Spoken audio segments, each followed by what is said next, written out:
Welcome to the Northern Business Podcast, a regular discussion with people in the north of England who lead businesses, employ people and have new ideas to help our economy grow. The Northern Business Podcast is produced by Recognition PR, which serves lots of companies in different sectors around the country. Some are occasionally on this podcast.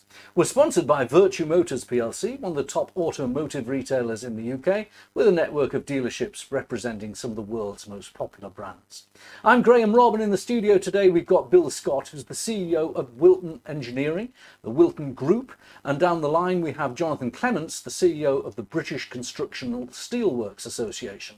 And later we'll be hearing from the local, that is the UK-based, managing director of Ducati UK, who've been doing some investments in the north of England, enlivening their network of showrooms. All right, first of all, Bill and Jonathan, welcome to the programme. Bill, Wilton Group, let's remind all viewers and listeners what it is that you make.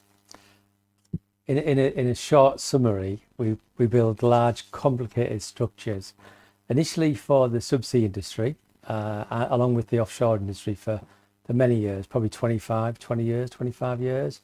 Then we moved across into offshore wind, and now we work in defence. Defence, and there's all sorts of different things that require your big constructions. I was on the top of a big thing that goes on a ship to help the offshore industry build their wind farms a few years ago. The big engineering things with metal. Yeah. And then we've got Jonathan down the line from the British Constructional Steel Association. I suppose Bill's kind of business is the kind of business that's your members. Tell us about your members and what your association does. Yeah, certainly. So we represent constructional steelwork, as you said, and that's the steelwork that goes into buildings and civil engineering infrastructure activity in the UK. So we're really taking the steel sections, beams and plates and fabricating them to produce the bridges that we cross. The large structures, as you say, are used in offshore and onshore energy, and of course buildings, anything from a warehouse through to a multi-storey commercial office block. Okay, well, Jonathan, I know you've got a lot of things to say about how policy is affecting your members, but we'll get into them in a few minutes because I want to hear how Bill's company is faring. Now, I know you said you're working in defence and so on, and we're not going to go into the contracts there because you've probably got confidentiality agreements. Yeah. But in terms of the growth of your business, which is on the side of a river with old-fashioned, it used to be shipyards, didn't it, where you're located? What kind of employment numbers have you got now, and how is productivity and cost management progressing? Yeah, it's a good question. So we just over 300 people currently. We obviously, as well as manufacturing, we also blast and paint everything that we manufacture as well. In terms of being efficient, obviously we have to be competitive. That's one thing.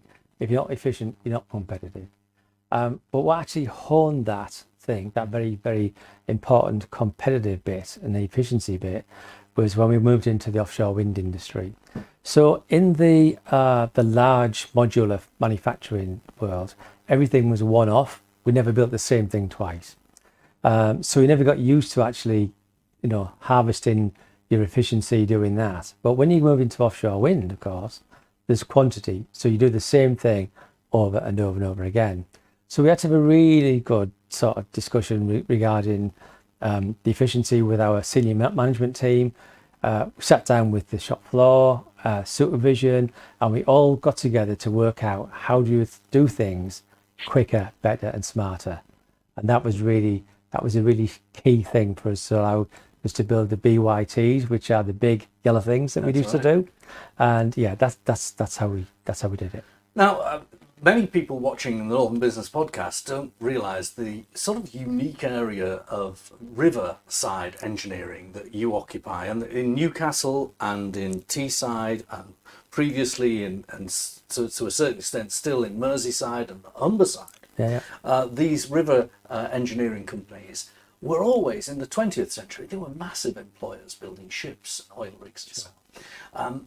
How have you managed to exploit the riverside frontage so that you can constantly innovate your business? I think the key thing for me was when I first started the business, which is 30 years ago in 1994, was to understand that if you are by a river, you then actually, you are one of very few companies that actually do things. And I remember working with Sir Michael Fallon, and he asked me, what is your USP? And I said, really, Sir Michael, that's really simple. We don't deliver by road. So everything we do is we're delivering by sea. That allows us to build bigger, more complicated things. And that was the concept on day one before we'd even started. The buildings that you have by volume are among the biggest buildings in the UK. Absolutely. They used to be created oil rigs. So they're vast hangar, but they're bigger than aircraft hangars. They are. Yeah, they are. The huge buildings. Fortunately, they're all full at the moment, which is a good thing. But it allows us that flexibility to be able to take projects in of longevity, where you've taken the project in. It might take 1, 2, 3, even 4 years to build something. They are such a scale. I mean, some of them are like 3,000 tons in weight. Very, very complex and highly skilled. Now, let's talk in a more general about the economy. You've run the business for a long time. You've got a lot of experience. The government has now made some changes, which all come in April. Now, it occurs to me that you've already priced these projects. You said they're long-term, big-scale projects. The government is now changing the playing field somewhat by its new tax arrangements. How do you feel about that? Well, I guess that they've made a decision. You can whinge about it. That ain't going to do any good. You've got to look at how you run the business, and you just got to accept it.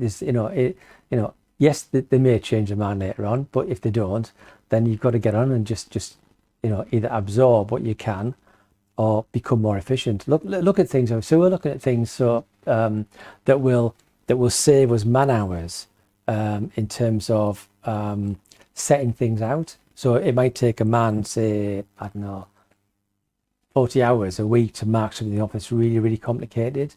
But we can use things now, can't tell you what they are, but we can use things now which actually take those 40 hours away, and it can be done in so the technologies that are available, you're bringing them forward. Correct, yes. So whereas otherwise you might have done it, but the pace of change. Yeah, it's making us thinking about what we're doing. I mean, we measure with the lasers now. Yes, we do have tape measures, but we're measuring with lasers rather than with tape measures. Can I ask this more general question? I might ask this of Jonathan as well, so be prepared. It's just an opinion question. Rachel Reeves at the budget said she was going to raise from the employer national insurance and to change this around £25 billion. Do you think she'll get it all? Or do you think that employers have made sufficient change that she won't actually get what she thought she would? Only time will tell, I guess. I think that I know of a lot of small companies that are really struggling with the situation. Certain sectors more so as well, where they either can't pass it on to fundamentally, most people I'm speaking to, they're passing it on to the customers. It's interesting because most people I'm speaking to, maybe it's because we do PR and sometimes we do crisis, are telling me to get ready for announcements of job losses. Yes. So it's mixed, really. Yeah, I mean, at the end of the day, if you've got, like us, we have a project to deliver, so job losses is not on the cards. Absolutely, we have to do it. Yeah. We need more people. We've just got to get your head around it. That basically, I think fundamentally, I think it's going to cost about £1,000 per person per annum. Yeah. It's to us it's like 300,000. So it's serious. It's serious money. Money. Yeah. We're a billion here, a billion there. Yeah. Then we're talking real money. Groucho Marx. Yeah. What do you think of the answer to my question? Bill was he's a very positive person, by the way, so I think it's fantastic. But do you think Rachel Reeves, Jonathan, will get the money she budgeted for?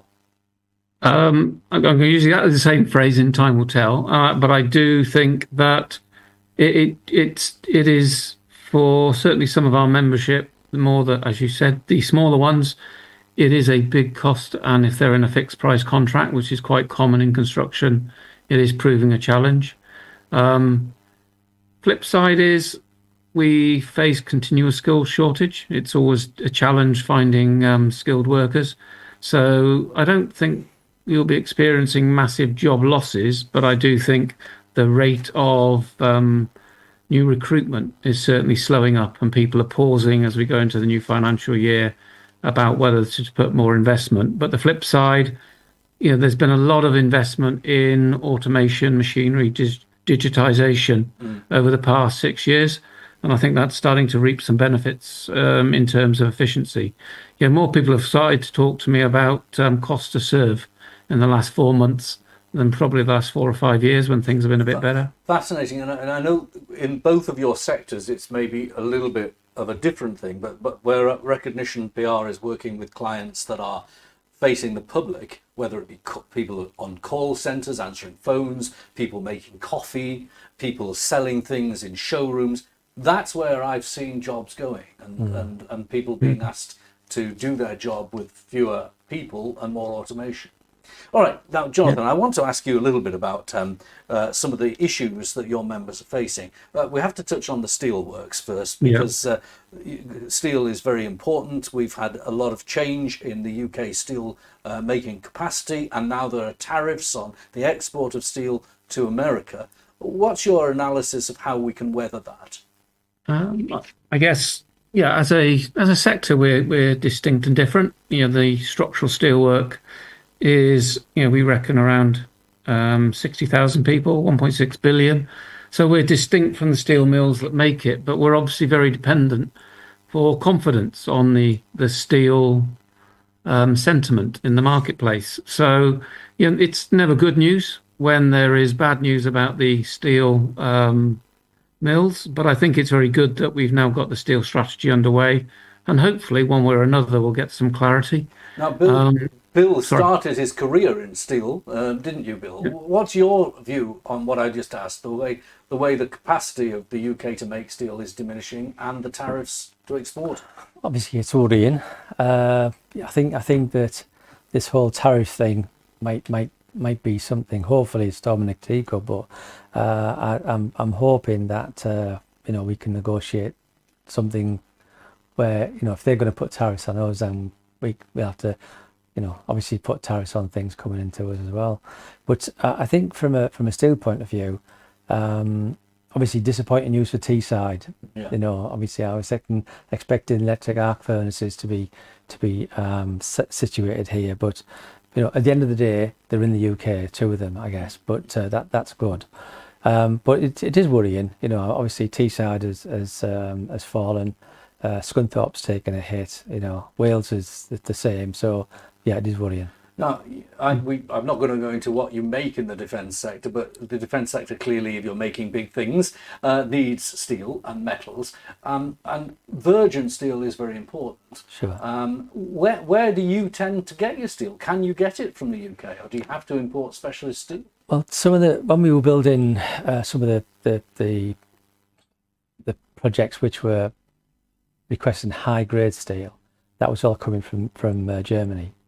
And I believe that all of the steel that we order for the defence industry is supplied by the MOD stroke our client. Okay, well, we won't go into the detail of that. What about you, Jonathan? Your experience from other members, where are they getting their steel? Bill has specialist steel, but if they were doing regular projects, like you've got the girders in a building behind you demonstrating the use of building girders, but we know that they are pressed out on Teesside and they have a great trade in it, but where do they tend to get it?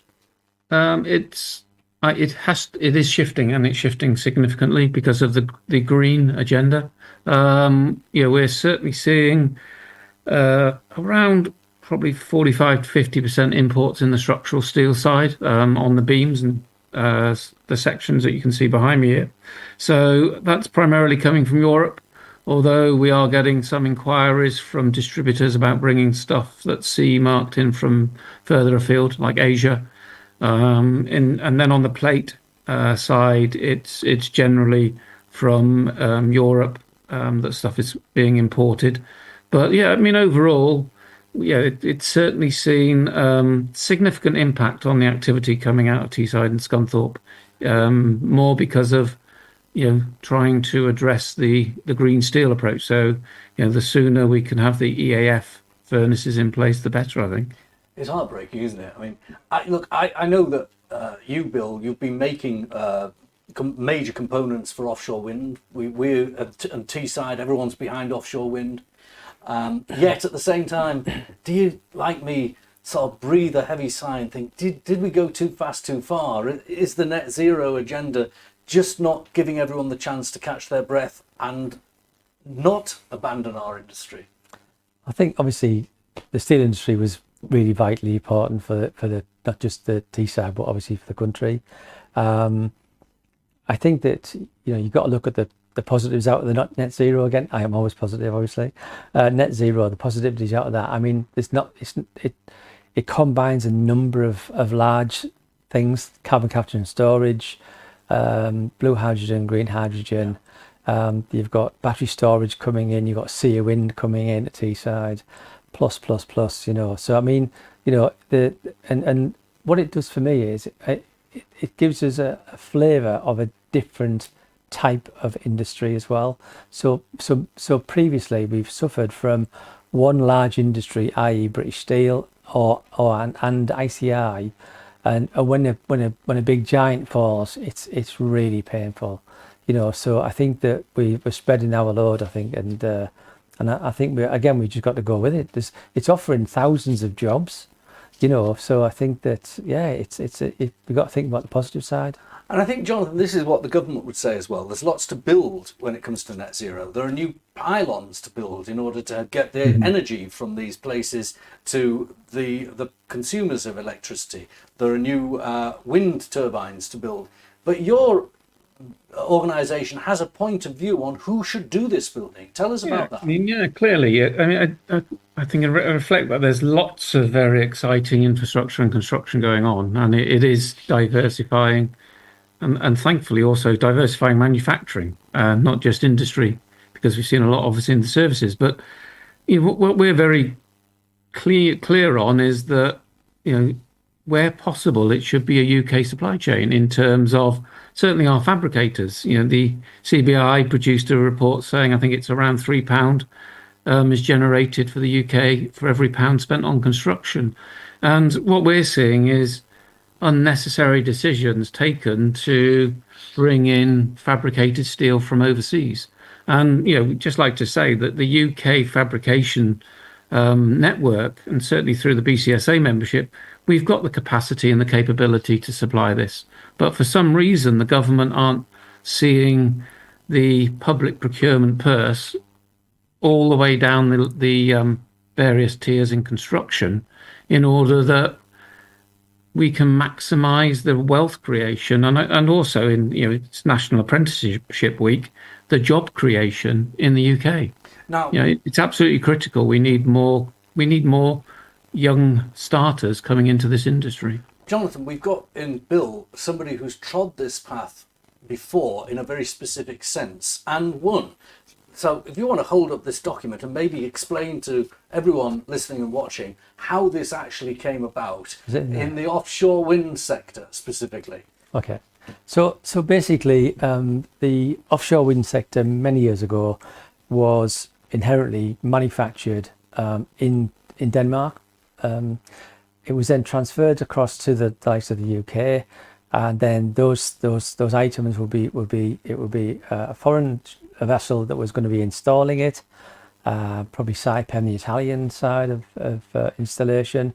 Then it would be foreign labour that would be then actually, getting the thing to work, installing it and doing all of the on-site work as well. And we thought that actually that's not right. We need is for the UK to have strong manufacturing roots to be continuing for many years, and we need work to be able to take those people on, to the youngsters I'm talking about, to be able to create that manufacturing longevity. Now that's why we then decided to write this in conjunction. 2018. Yeah, 2018. but the government listened, and if you look, fast forward now to where we are now, there's a plethora of large offshore projects. Sea Wind are investing, billions of pounds on the Humber. There's billions as well on the Humber Teesside. So that the amount of work that's going to be coming through from that alone, just on the offshore wind side, is phenomenal. So just before we go to Jonathan, just explain, you got and I got involved in this as well, so full disclosure. Yeah. We got a former energy minister to go and look at the capacity of the UK sector. Yeah. He wrote a report. You submitted the report to government and pushed hard, openly lobbied. There was no secret. With media were told about this and everything. No behind the scenes lobbying, very upfront lobbying. And you persuaded the government to introduce a recommendation for what they call local content. And I don't mean local to Teesside, I mean local to the UK. Local to the UK, yeah. So what we pushed for there was a 60% local content. And we wanted it for the manufacturing, not just for the installation and the longevity of looking after these things, because that would take a small number of people over a number of years. But we wanted it on the manufacturing, which we think is really, really important. And moving on from that, so that was local content for projects that were normally the developers are from Europe, for example. So we needed to make sure that the UK got its fair share of that market. And the argument was that these developers were being given permission to use the Crown seabed, so the public owned the seabed of the UK. Correct. And so even though the government wasn't directly contracting, the government could have a say in what the developers did. Yes, indeed. And that was the argument, and it has come about. Now, Jonathan, you're, I suppose, taking that argument and now extending it to other areas of large government-supported projects. Absolutely, yeah. I think we certainly saw on HS2 some infrastructure and bridges in particular, which were, perfectly capable of being manufactured and installed from UK organisations. And as you mentioned before, there's also the growth in both onshore and offshore wind, which are very dependent on steel structures. And we feel that there is you choose my words carefully, there's certainly the opportunity that it's going overseas when it could in fact be done by UK companies. And as I said before, you've just got to look at it that it's the UK taxpayer money, and it's also an opportunity to create more wealth than's being spent through job creation and taxation. And by the way, back to your original point on taxation. So. Yeah, absolutely. And Bill, you aren't saying they have to be British companies, but for instance, CR Wind isn't British, it's South Korean. Sure. It's about them investing and making and having the activity here. Yeah, and to be fair, CR Wind, they were very, very proactive. They're talking about people from Teesside and the wider northeast, and they've got a lot of active promotions for apprenticeships, using all different colleges and such like. They're looking for managers and engineers, and they're going to want, I think, 750 people, I think was mentioned. And then on the same side, you've got BP, of course. BP, they've contracted out to Balfour Beatty and Technip, and to be fair to absolutely be fair to BP, Technip, and Balfour Beatty, they're all pushing for local content. Now local content to me is anything within the UK. Yes. We don't have the amount of skills that we actually need. We need to be pressing for apprenticeships, and we've set up an academy to do that ourselves, along with the colleges as well. But from my point of view, we have to do more. I see some companies taking these apprentices on, and yes, it does cost money, but I think if you don't take them on, you're going to fall by the wayside. You need to smell the coffee, wake up, and start taking young people on. So I suppose, Jonathan, you'll regard it as a success if in 5-10 years time, well certainly 5 years if Ed Miliband was getting it to his target, a newly decarbonised grid had electricity pylons built in Britain. That's what you want to see. That's what we'd like to see, and I think that's perfectly possible and capable to achieve. And I think, the other part is, that people maybe have a view of both the steel industry as a whole, that it's pretty antiquated. And I think from what you've seen there from Bill, and what you see amongst our membership is actually a lot of investment in people and machinery environments, and the rise of organisations either having a very close-knit relationship with tertiary colleges or having their own academies on site is increasing, because people are absolutely seeing the need to invest. Jonathan, thank you for joining me. All power to your elbow. I'm sure that listening to what Bill has said, you could, and it could be done, because it succeeded, didn't it? Absolutely. Be in touch, Bill. Yeah, I'm sure you will be. I don't think the people generating the electricity particularly liked it, but that's another matter. Yeah. Well, thank you very much for joining us in the studio, Bill. Before we go, I want to finish because recently I spoke to another person, but not a UK manufacturer, an Italian manufacturer. Fabrizio Cazzoli is the head of Ducati, but in the UK, he's got a great passion for motorcycles and he's growing the Ducati brand here. Welcome to the Northern Business Podcast. In this edition, I'm talking to Fabrizio Cazzoli. Fabrizio is the managing director for Ducati motorcycles here in the UK, but also in Ireland and some of the Nordic countries of Europe as well. Fabrizio, welcome to Northern Business Podcast. First of all, tell us about your background. How did you come to end up in the job leading Ducati in the UK? Passion for motorcycle, first of all, that made me become a mechanical engineer and straight into Ducati to work over there in Italy. Then in Asia, where I lead a development of the business to get to China, for example, up to a business that has generated $500 million in 10 years. And then after that, back in Europe, in the UK, where I have a family, my wife is British, and where there is great opportunity to put my experience of the past in Asia here and develop this country. Now, Ducati is one of the great motorcycle brands. It's got huge tradition behind it. I understand it's celebrating its 100th anniversary next year. Correct. So it's not a young company. It's starting a long time ago. Not necessarily in producing motorcycle, they came later. But next year, 2026, we will celebrate our first 100th anniversary.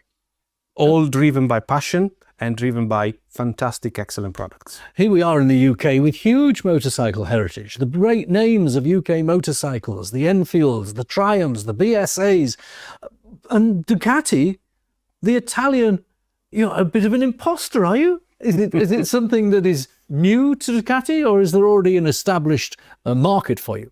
It's an established market. Ducati has been in the UK for almost 40 years. So we're talking about a long time. The motorcycle community sometimes goes beyond the national borders. It's an international community. And we have a lot of enthusiasts, a lot of Ducatisti here. Just to give an example, the largest Ducati club in the world is here in the UK. So number one is here in the UK. And that is our job, to have a client base which is enthusiast and loyal to Ducati. Now, the Ducati product is in the higher end of the market when it comes to motorcycles. It's seen as, maybe I'm right, a Porsche. If it was a motor car, where would it sit if it was There are different points of view. Some people say the Ferrari of the two wheels, some other the Lamborghini of the two wheels, because being part of the Audi group, we are both companies belonging to Audi.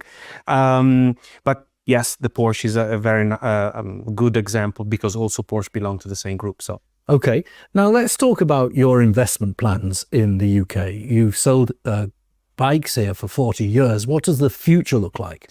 The future is looking positive for us, because we have a number of elements that makes us think that it can be very positive. We are investing on the Ducati network. This will be supported by, of course, by the products that will be produced by the factory in Italy.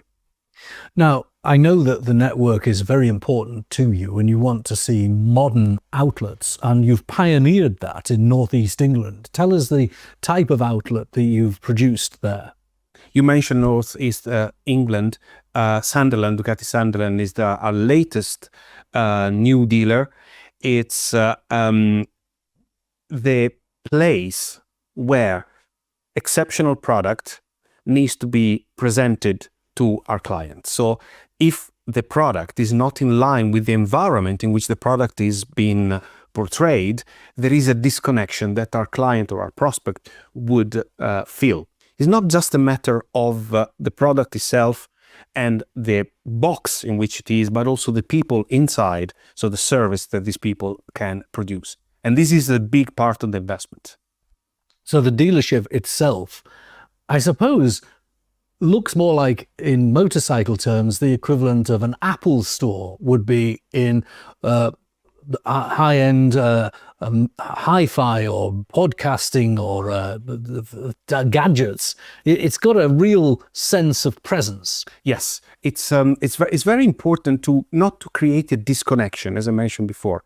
A disconnection. A fantastic product needs to be presented in same level environment. We can make another example. If you have amazing food in an okay restaurant, you perceive a disconnection. There is something not right. Or even if the food is fantastic, the restaurant is very nice, but the service is not good, then again, you feel this kind of disconnection. Our job is to bring everything to the highest possible level for all our clients. Now, you've explained you're going to be spending 20 to 30 million over the next few years in your dealership network with your dealership network partners. What about the products? They're seen, as we said, as a high-end product. Are there enough high-end product purchasers in the UK to make it viable?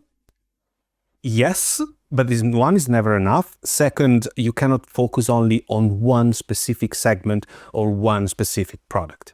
That's why Ducati is putting his know-how and technology, that by the way derives from racing, into all its product range, enlarging as much as there is a business viability as possible in the product. I give you an example. We are entering from 2025 in the motocross world, which is a new venture for us. Some might think, why would you do that? There is already quite strong competition, but the competition is part of the passion that Ducati is made of. So where there is competition, there is motivation and strength for us to go. So that is one example, but also enlarging the base of the product more in line with the need of the moving need of the customers. Finally, do you still ride? I do, not as much as I would like, but I do. Thank you very much. It's been a pleasure. That was me talking to Fabrizio Cazzoli earlier this month. Now, if you'd like to join us as a guest on the Northern Business Podcast, do get in touch. Best to get in touch with LinkedIn, through LinkedIn, Recognition PR. We'd love to hear from you. Thanks to my podcast producer, Alex Dryden, and the technical operator, Robin Campbell. Join us next time for the Northern Business Podcast. Never miss an episode. Like, subscribe, and rate on YouTube or wherever you get your podcasts.